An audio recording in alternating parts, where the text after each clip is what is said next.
thank you for joining me today. So, I'm going to briefly cover two topics today: Meghan stepping out for International Day of the Girl, and also her former bodyguard talking to In Touch Weekly. Let's discuss.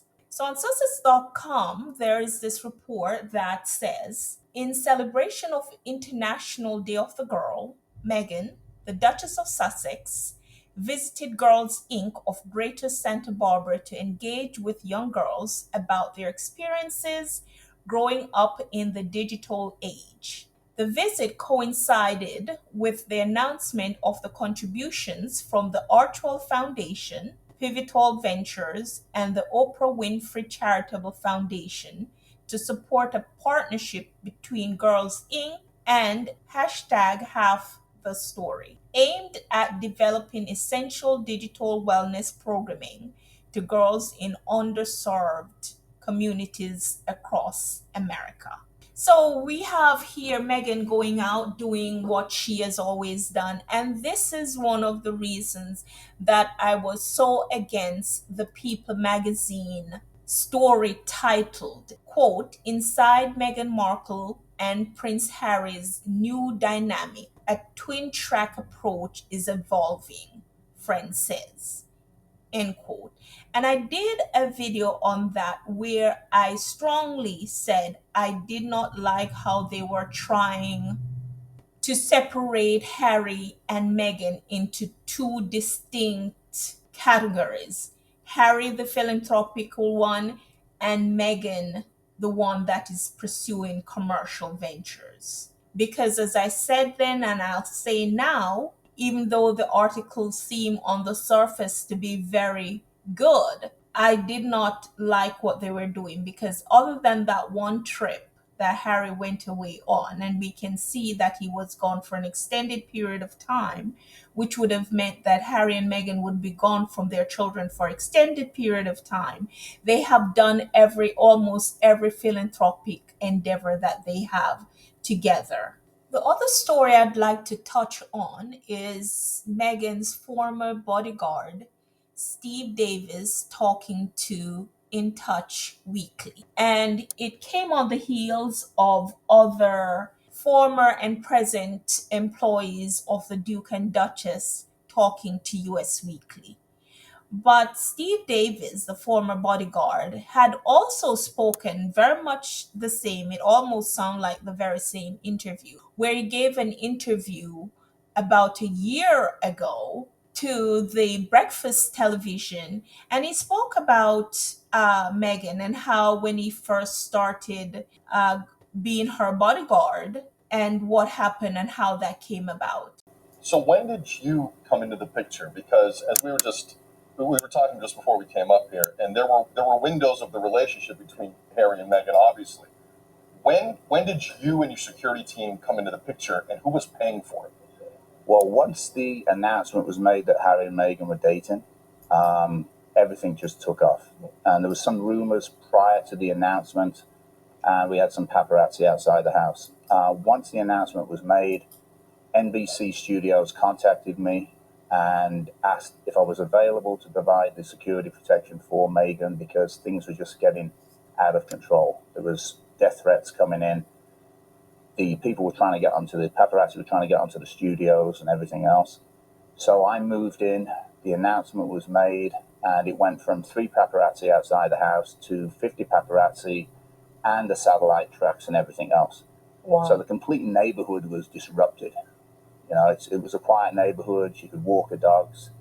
The cleaners would come in and everything else. Once the announcement was made, all of this shut down.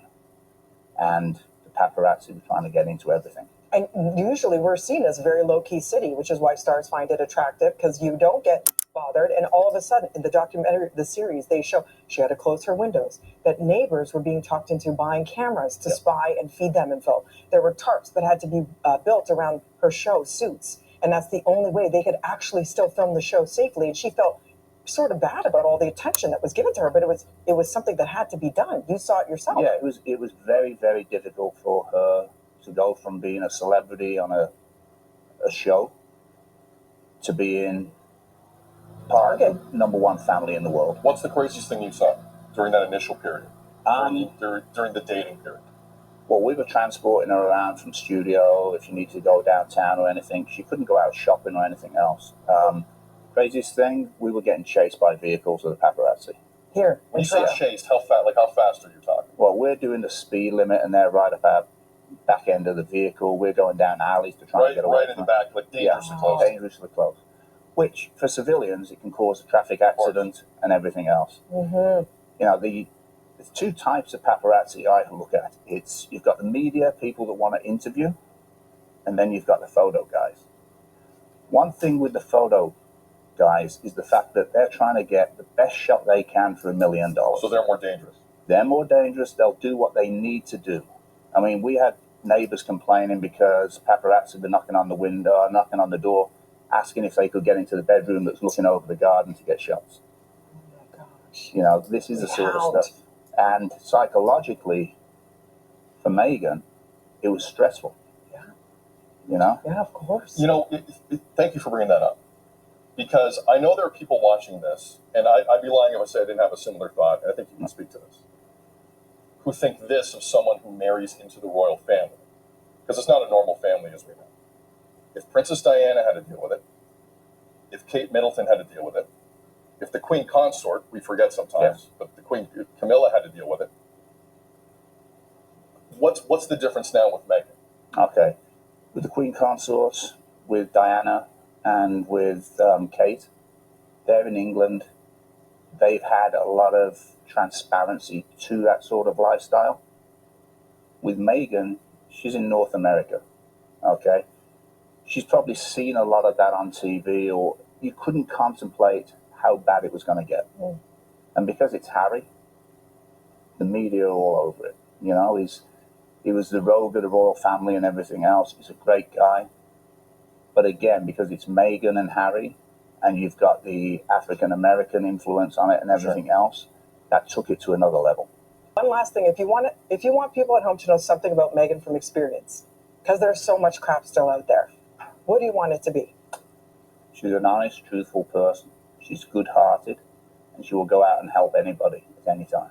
Thank you. So as you can hear, he said very nice things about Meghan, which I believe those are the true version of who Meghan really is. And we all know that the stories that have to be constantly refuted came about because Meghan was going to do that Oprah Winfrey interview and the palace was doing a preemptive strike. We know that Meghan, from every report about her, she has no aspiration to be a bully. But they know this, but they want to keep spinning this for clicks and monetary gain. Anyway, guys, thank you so much for joining me today. Please leave your comments below, like, subscribe if you will, and talk to you soon. Bye.